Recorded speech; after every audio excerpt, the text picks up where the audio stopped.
Well, he's back on his horse and ready to ride again. The Paul Revere sign at Revere Copper Products will light up the Rome skies tomorrow night, July 4th. News Channel 2's Kirk Tupai tells us about the lighting of the sign and the festivities planned around the event. The neon sign on Revere Copper Products has been a landmark since the early 1950s, but it was shut off shortly after a large hailstorm damaged the sign in 2001.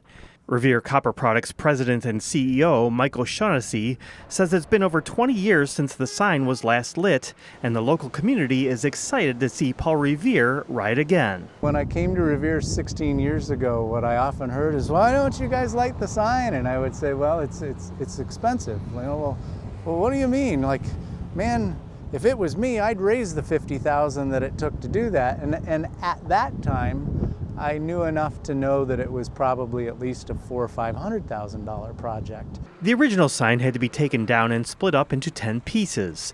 It required the use of a giant crane and a crew of engineers to evaluate the structural integrity of the supporting framework. Another crew had to completely refurbish the sign. The total cost of the project comes in over $800,000. We wanted to make sure that we took care of our employees first. And we also didn't want to just give the sign to somebody else. It's our sign. Like, we're really proud of this sign. And we knew that someday it would also be telling the community that we're back. The lighting of the sign comes with a celebration. There will be a band, food trucks, and fireworks to mark the occasion. It's a festivity the company and their employees have worked diligently to achieve. Revere had to fight and scratch and claw to at best break even for 20-25 years.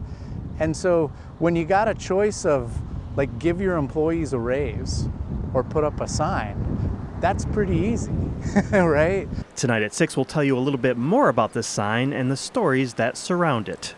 In Rome, I'm Kirk Tupai reporting for News Channel 2.